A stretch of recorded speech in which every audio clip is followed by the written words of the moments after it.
Hey, herzlich willkommen zum Medilab Podcast. Ihr wollt die Welt der Labormedizin besser kennenlernen?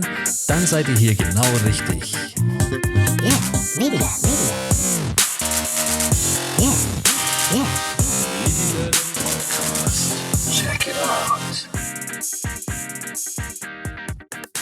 Pierre, yes, it's nice meeting you here in Bern, and I'm thankful for giving me the time and being here in the podcast for Medilab.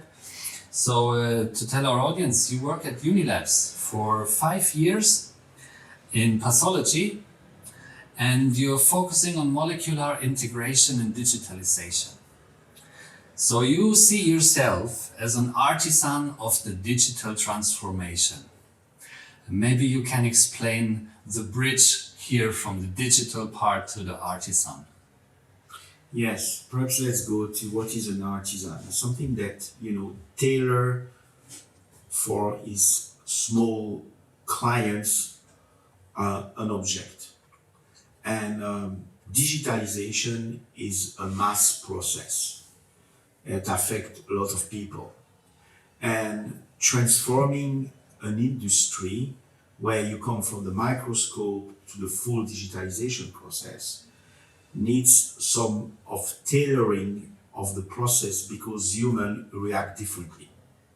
So it's not coming to a day where you come, look, this is tomorrow we are digital, everything gonna be digital, put the microscope there and it's not there. It's all about introducing a new technology to a group, and in any group there are what you call early adopters and late adopters. There's nothing wrong to use a microscope to do diagnostic. The whole thing is to use the potential of digitalization to its purpose, and the purpose is not to see a slide on the screen. And this is why there is this artisanat somehow to take out all what you can of the digital product. Okay, to take all out of the digital product. So what does that mean? Okay, it means that first of all, if it's digital, it's mobile. Okay, so it gives some people some freedom to work where they can and when the best time they are in. So it gives a full flexibility of your working time. So it improves, I would say, the working quality in the work environment. Secondly, take the advantage of the digital product is to use communication, and digitalization allows to communicate. Therefore, if communicate in pathology, it means exchange your opinion with someone else. You don't have to send the slides anymore. You consult your colleague. It can be in the same lab, it can be in Boston, it can be in Shanghai. If it's the right specialist that you know, that you trust him, you can contact him. If you work in an environment that is, I would say, partially home-based, if you are home alone, you cannot be a good pathologist. You stay in your world. Digitalization allows you to open the world even if you are home. So that's taking part of the digital product. Another part of, if you have digital information, you can analyze the digital information. It's where artificial intelligence is coming in. What I don't like in the word artificial intelligence is it looks like it's a robot that makes your diagnostic. It's not about it. I think artificial intelligence in pathology should be called computed-aided diagnostic. Because at the end of the day, it's a human, they take the decision. Yes, it is. But the computer allows you to count the markers easily. You don't have to spend time, what is the percentage, etc. If you take the example, for example, of a prostate biopsy, the pathologist has to measure the length of the biopsy, the percentage of tumors, etc. Those are pretty simple tasks, but time demanding. Exactly. So it's like the pre-analytical part. So is a need of diagnostic. Is a need of diagnostic. So the idea is not to replace the human by machine, but assist the human in an important volume of diagnostic. so that human can more focus on the more important parts of their work, also Yes. the part where they have to be creative. And keep up to date and meet others and discuss case. If a woman works as a robot, at the end of the day, the human is there to improve artificial intelligence. So it's a fight of fighting against artificial intelligence. Because artificial intelligence is mostly fed by human at the end of the day. Exactly. I think we also speak here of machine learning Yes. or statistical learning, Yes. where it's learning by examples. But in the beginning, you have to check and you have to feed it also with right or wrong information. Yes, and you can also, you have to look at from a legal perspective. You can imagine if you have artificial intelligence put on the market by the FDA, they will never put a program that underestimate tumors because they could be sued. So every program that you put on the system will overestimate somehow the tumors because they don't want to have a legal suit. So at the end of the day, we make the human to take the decision. But if you are not a very high specialties one domain, artificial intelligence can help. Artificial intelligence also can, and it's more in radiology where they pre-screen the radiologists and they know which radiography they have to look into and to help. Because when you arrive at the office, you have this amount of work and you don't know what's the major problem going to come to you. And for this major problem, you need time, reflection to think correctly about it.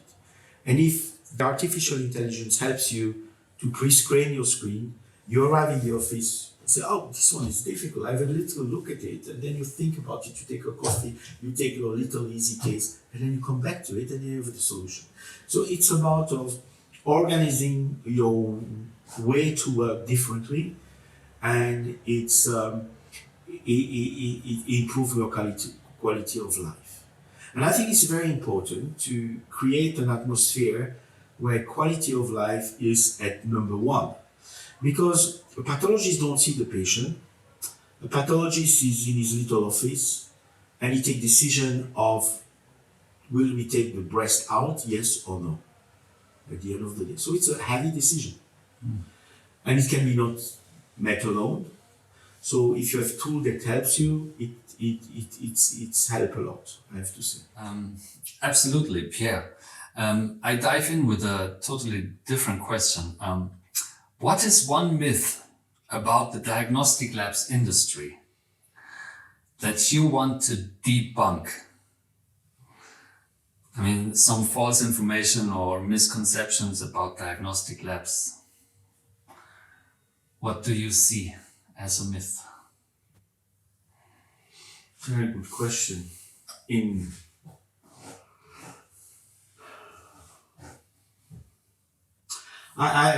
It depends if you address the industry of the lab in Switzerland or outside Switzerland. Because here in Switzerland, the lab industry is driven by the clinics and by the doctors that say you have to go to there.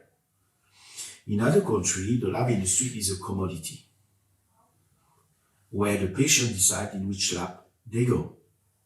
It's a competitive business. Here, it's a sort of an agreement between the doctors that send there to that. Personally, I think it's the wrong model.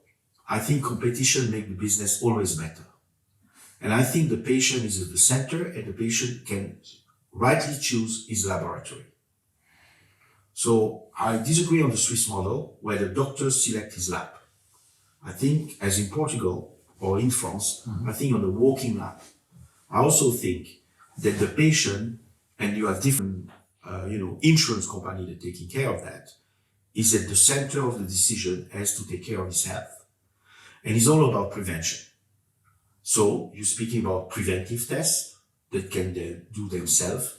For example, you can do a self-HPV test. You can have all sexually transmitted disease tests, which are already on the market. So it's about all, I would say, the patient in the center of the decision. And the lab industry is a commodity somehow to allow that to give this test. And it's not the model we have now. But I think the cost pressure, which are now seeing, will come to this situation. So the lab industry is obliged to change its model of functioning. There is no doubt. Because I still don't understand the cost of certain analysis compared to our neighbors. I don't understand. And at the end of the day, it's the cost of the patient. So the patient has to decide, and I know I'm very controversial saying that, and I know I'm speaking for myself. I'm not speaking for any industry where I could be employed or I'm employed. I'm speaking as Pierre, as an expert. I understand.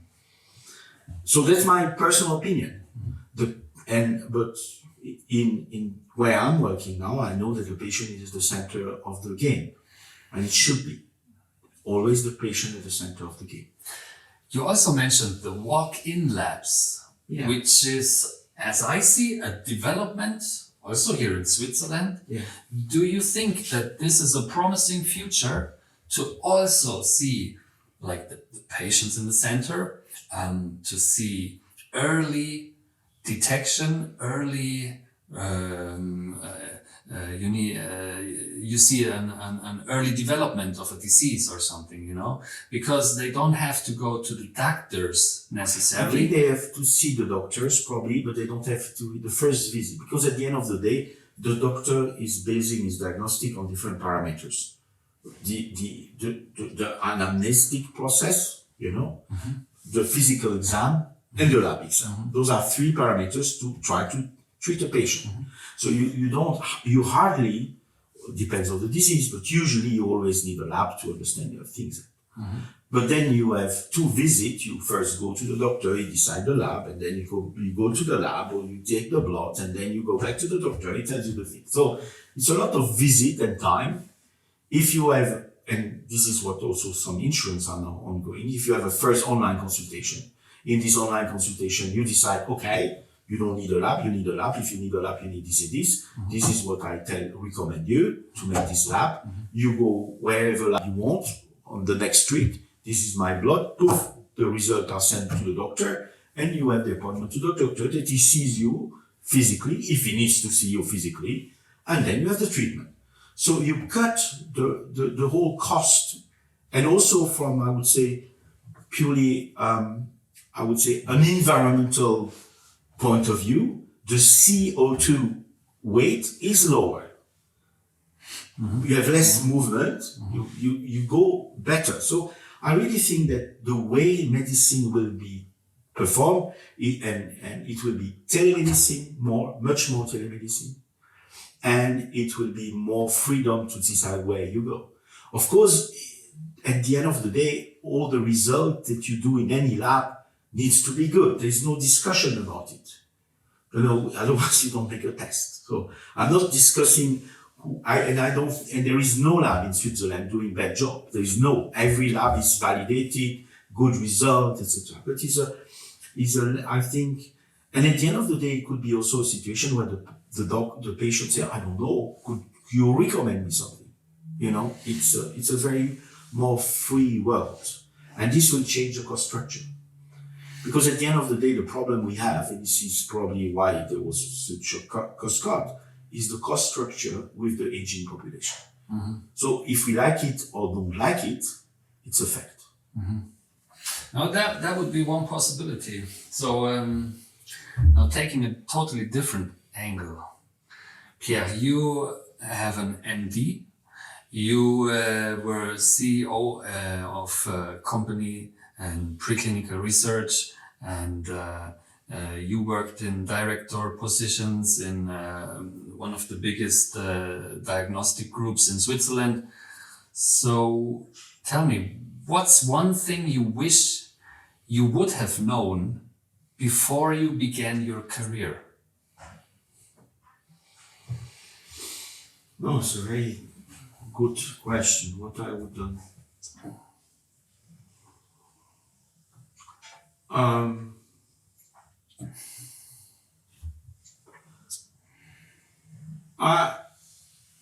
I think I would be, I would say, less naive. I would have thought that someone tell me not all humans are good, because they are not all good. Several person works with their own agenda. So if I would have the capability to detect that earlier, I would have been smarter. But with experience now, it's like a dog, you train them. Normally dogs don't find drugs, but if you train to find drugs, they find drugs. And with my long experience, I developed this sense. So I'm a sensor, and I know who I can trust and who I cannot trust. And it's about few seconds. And if I could have this capability before, I would have probably had an easier life. Tell me about a time when you thought it doesn't go any further. Never. Because I'm a person that really truly believe in life and the beauty of it. And my father was always telling me, il n'y a pas de sot métier. There is no stupid job. So whatever you do, you have to enjoy your present moment. And even if your condition comes from very high to very low. And, so you have to be prepared. I think the survivors are the ones that are at the plastic brain. They can adapt and change. And if you don't enjoy what is around you, then you have a problem. Now we are in a room, I just can tell you, we are in a room and there I see a church with nice windows. Yes.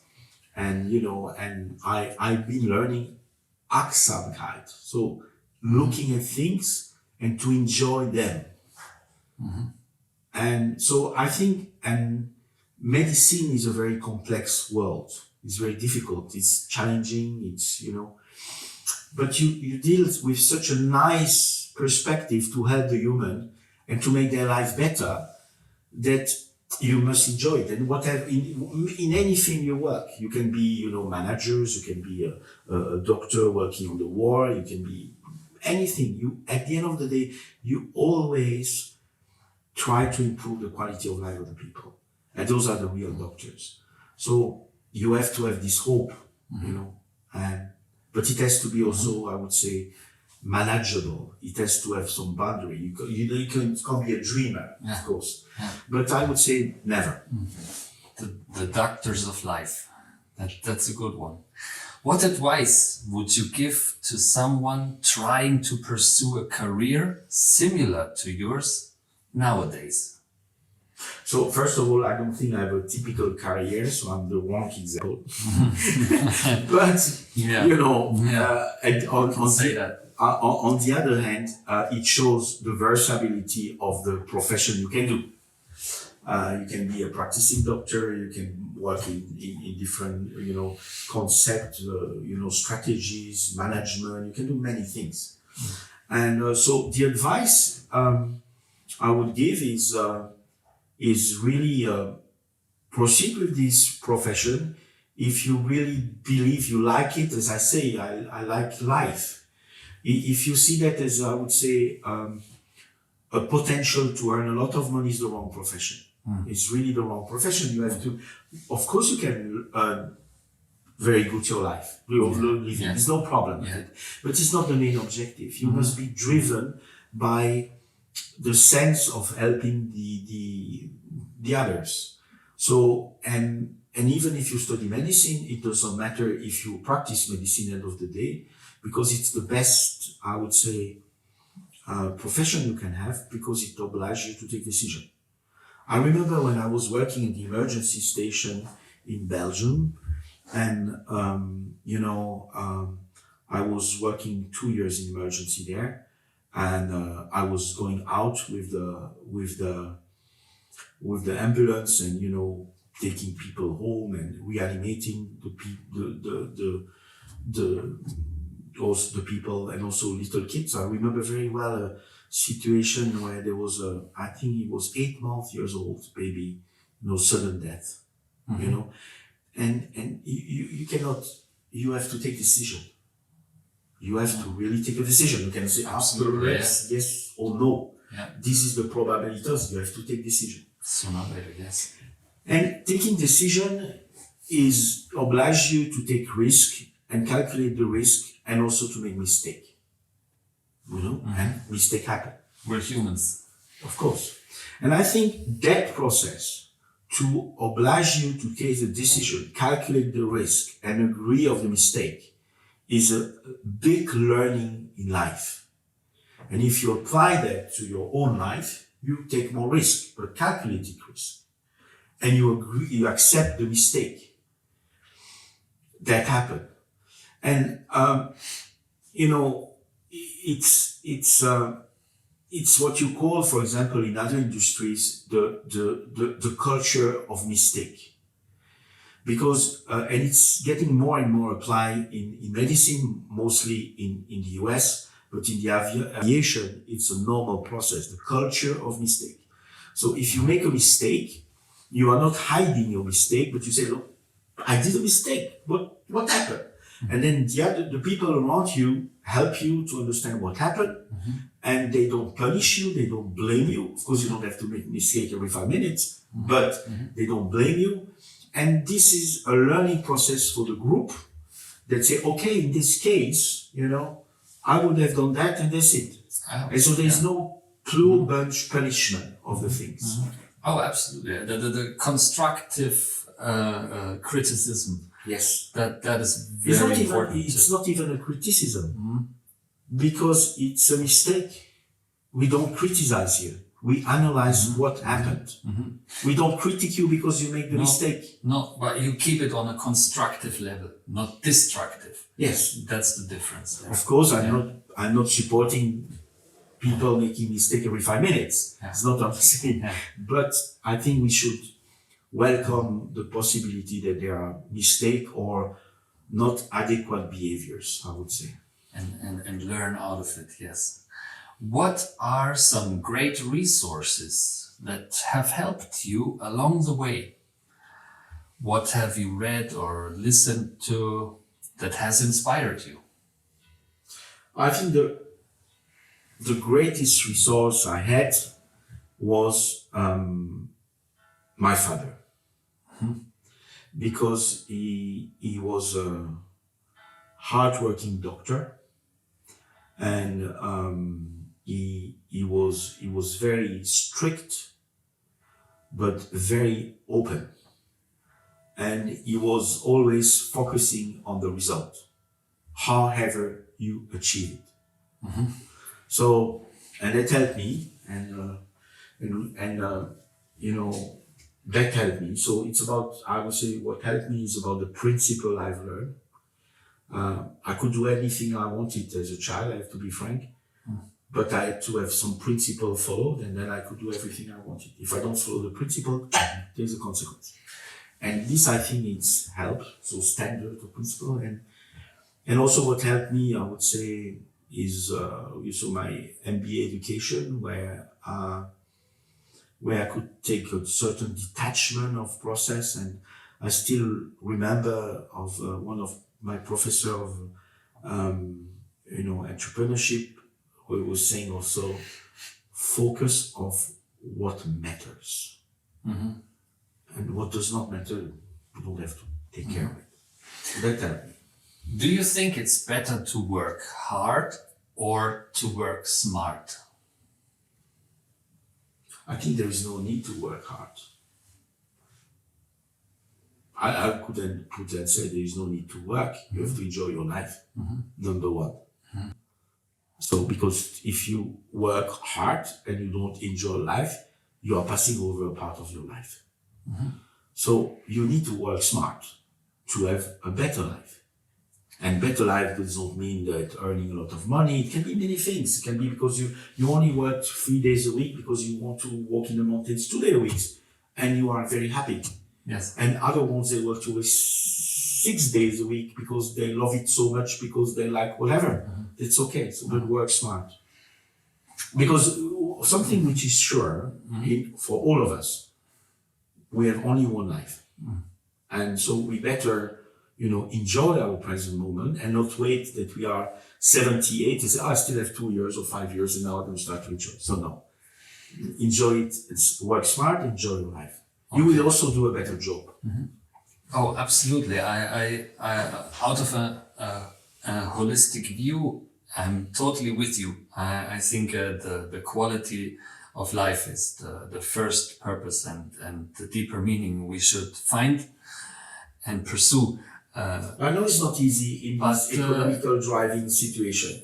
I know it's very difficult. Exactly. So also when you reach out to hit hard targets, hard to reach targets, I also learned that to work hard is necessary. You can work smart, but still to reach some level of... there's no free lunch, huh? Yeah, money never comes easy. No, never come. There's no free lunch.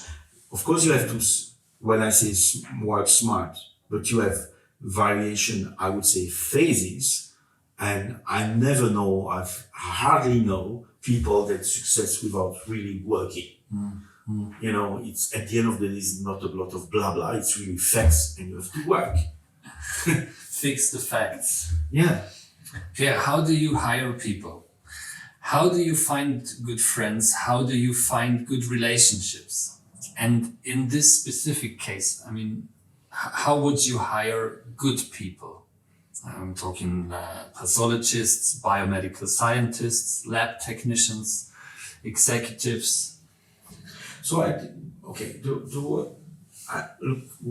first of all, you have to start from a common basis of the expertise that the person has, okay? And you expect that the person has the expertise you are looking for.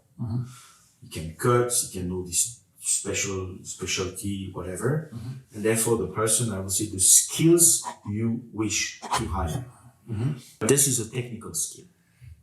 And then there is, I would say, the human skills.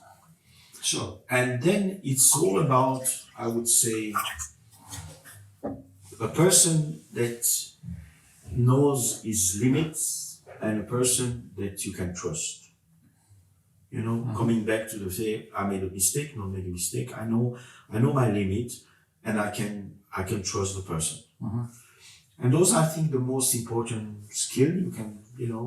I don't think I think what is the most dangerous things are the Ja-Sager, the person that follows. Yes.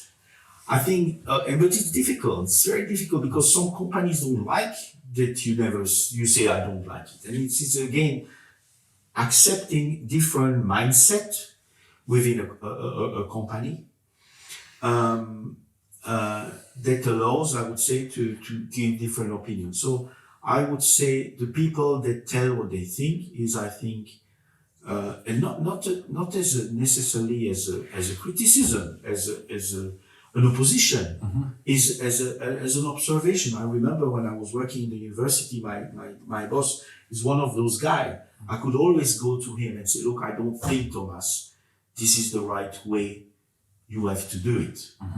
And he say, perhaps you are right, Pierre, but you have to do it. And I agree, and I do it. It's fine.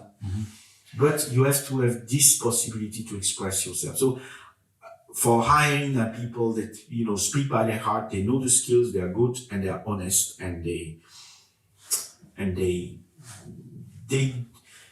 do what they say, and they say what they do. They carry their heart on their tongue. Yes. Yeah. That's a nice to have. What what was your biggest failure and what did you learn from it? My biggest failure is, I would say, that I was in a sort. Let's call it a sort of a boat trip, but it's a business situation. Let's call it a boat trip, and I'm on the boat, and I see that the boat gonna sink, and I knew it's gonna sink. It was in front of my eyes, but whatever, I was told not to say what I think because you cannot say it, otherwise it's not possible. And my biggest failure is to have accept not to say it and not to resign before. And after that boat trip, I decided that I will always say, to whatever price it costs me, what I think. Well, that sounds very wise, to whatever cost. But it's I'm not totally easy. with you. It's not easy. And sometimes it's a fine line between also hurting people or losing in a situation and carry on to keep it together. You know, if but, you know you have to decide. If you know you drive in a wall, you get out of the car. Yeah. Yes, and take everybody with you. Yeah. No, absolutely. I'm totally with you there. Well, who are 3 people you have been most influential to you? Like a mentor or a relative, someone from history? You mentioned your father already. Yeah, my father. I would say. I would say my mentor at the London Business School, John Mullins, has been really influential to me. My father, by the education I got, and probably my son, because I had a sort of event in my life that I thought I was gonna die, and fortunately I was diagnostic of a tumor. At the end, it was not a tumor, so I was lucky. At the end of the story. Then you show how how love can bring you joy and positiveness. So probably it's my son. Learn from your children. It's strange, huh? Yeah. Yeah, I see that myself, so pure-hearted and so clean and, without any dusk on doubts. Yeah. It's very pure. And I think, you can learn a lot from that, no matter what age. And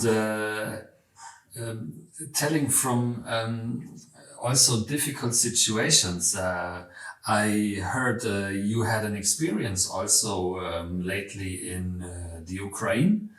Do you want to explain how this developed or what your experiences were there? Okay, I went in Ukraine for private reason on February 24, which is the day of my birthday. And, we never thought that the war going to explode. Because, it was possible, but it was, That date it was not clear. Yeah. I don't know. And it's easier, I suppose, and I reason. I was not trying to see if it will explode or not. It was not the purpose of my visit. But at the end of the day, it exploded the night on the morning of the 24th, my birthday. It's a very, I get the bombs in the airport of Kiev and it explode.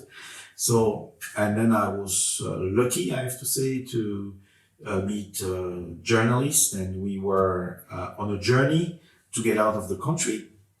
And I say it's a journey. It took us 5 days to get out. And it's 5 days to go from Kiev to the border. To the border of Poland. And then in those 5 days, I mean, you don't sleep, you don't go to sleep one night, and you cannot lay down. You stand, and And they don't want it. And we were saying, yes, but we are, we are Belgium, we are Swiss, we are German, get us out. They were saying, no, you might, it's fake, the passport. So you were stuck at the border. Stuck at the border with all the mass of people. They wanted to get out. And so you stand there and you sleep, all standing. Next to each other. Yeah. Not you don't sleep, you standing. Yeah. And so in that situation, you have, you think you die, basically. You don't know if you go out, you don't know, you think you die. So you go back to your roots and you go back to your principle. And it's what I said before. Focus on what matters and stick to the obstacle. Get out. Don't think of something else. Get out. How I will get out, I don't know. You have to be imaginative. You have to get out. So when you are taking all your energy on these two things to get out, and we could get out. It was a pretty heavy story with diplomatic involvement, going from Belgium to Switzerland to Germany, even to the chancellor. It was a very complex. And at the end of the day, what saved us also was communication. It was a Facebook group I could put together with my colleague from Poland that made aware of the people of Poland that the Ukraine people were blocking people get out of the country. Yeah. And because of that, the diplomatic powers start to understand it. Before they was not agreed. They Really? Yeah. So it's about communication. But at the end of the day, in this situation, you don't feel at the moment you don't feel the stress, but it comes after. After is like all getting out. And then you have this, because traveling 5 days around bombs, it's not fun.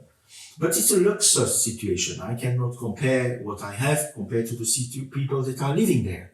So I'm in a very comfortable environment, I would say, compared to the people that are living this war. Of course. So I don't have to complain, but it's a reality. I think it's a very horrible experience, but you take a high value out of this experience for life because you learned a lot. Yes. It's more, the more intense the moment is, the more you usually learn out of it. So I think that was one effect you had there, as you said. Somehow, you get a more holistic view of life after. And there's a point of me because I want still to. It's still with me. This event, and it's with all of us. We hear in every news the war. The war, will be nuclear, not nuclear, what's will happen, there's this bombing, this invasion, this rocket, etc. So we hope it will no extension, etc. So it's about, since now 8 months, I think, or something like that, is like our daily life. Before it was Corona, now we heard about the war, this region, etc. So for me, I want to get out of it, and I don't know when the war gonna be ending. So the only way which I can help is to invest what I know to help the people. And what I know is diagnostic. And again, it's the same situation what happened with Corona. People are not going to the doctors because there's this war situation, they have no time, the doctors have no time, blah, blah, blah. But the tumors are not waiting. There's a percentage and they come in. And in the end, they are there, and there is an iceberg coming up with tumors. And there is no diagnostic. So there's a problem. And it's where I would say telemedicine helps a lot. Because if you proceed the tissue locally, you digitalize the slides, you send up different doctors in Europe or wherever. Sure. You use artificial intelligence for voice recognition and translation. Telemedicine purely, you are able to provide remote diagnostic to those population. It can be even further, this telemedicine. I give you an example. There is in war, there are always those atrocities happening. You can imagine, and there are, young girls that have been raped by the soldiers. And I know, for example, a story of a 14 years old girl that is raped and is pregnant. And for whatever reason, the doctors in Ukraine say that she cannot have an abortion, for reason we don't know.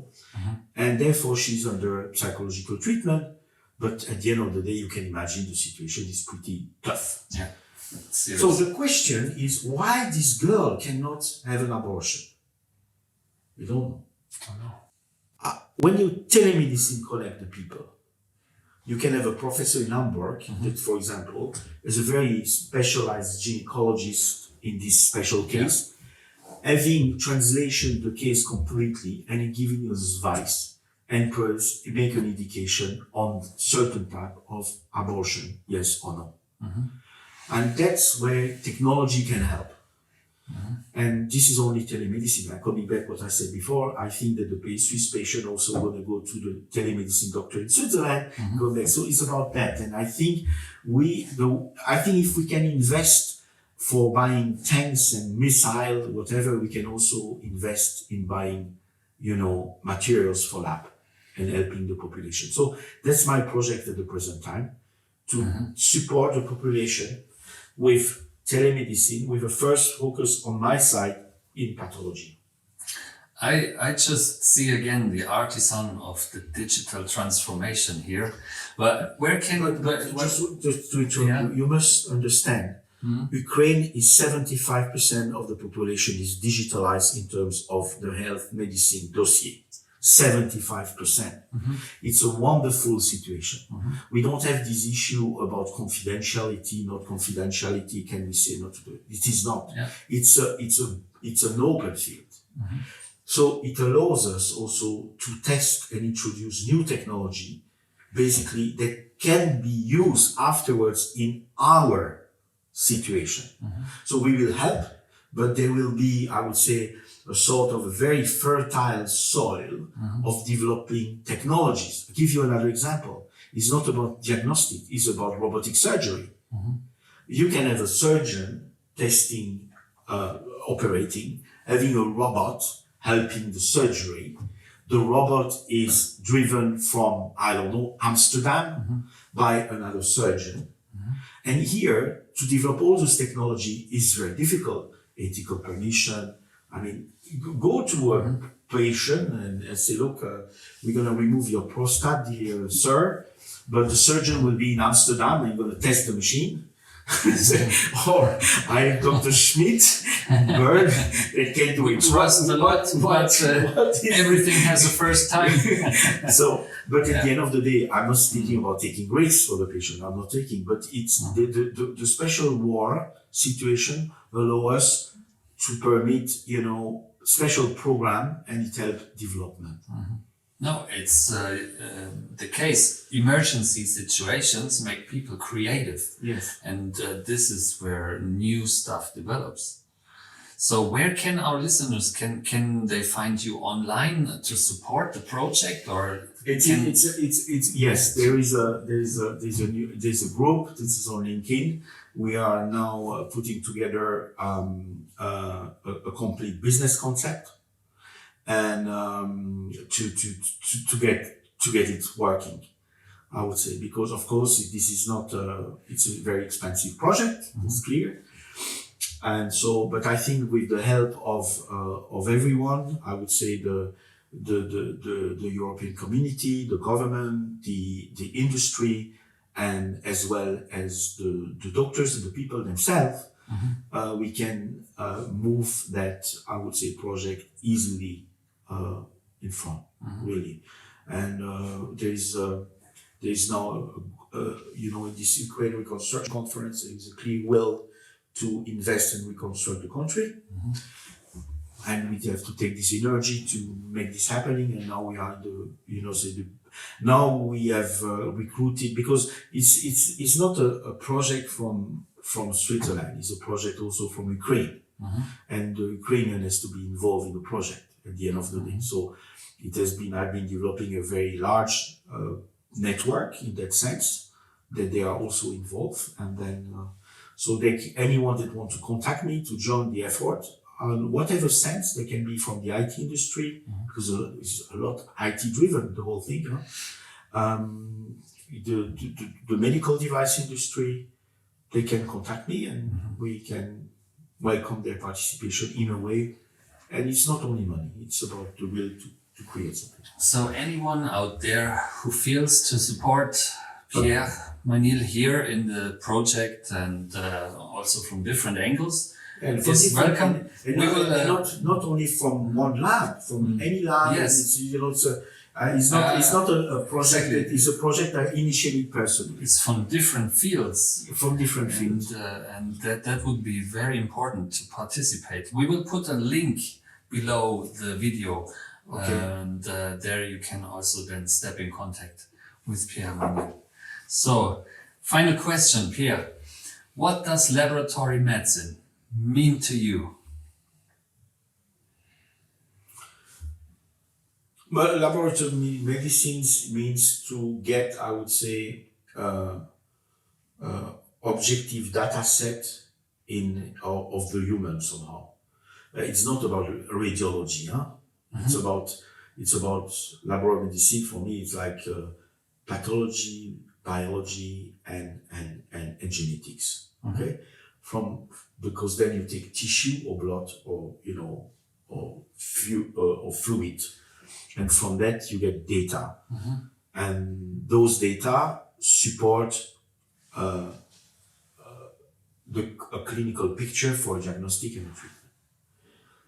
So it's like, for me, laboratory medicine is not to take your full genome screening and to say, perhaps I will get Alzheimer, So it's not laboratory medicine, it's about, you have to put it in a clinical context. So we are supporting the practical doctors or the practicing doctors with, I would say, data set and that they have the best decision tree for their treatment. Beautiful. Pierre, I thank you a lot for being here today with us. My pleasure. And spending your time, and all the information was very interesting. Thank you. You're welcome. And hopefully see you soon out there. Yes. Thank you, Robert. So, bye everybody.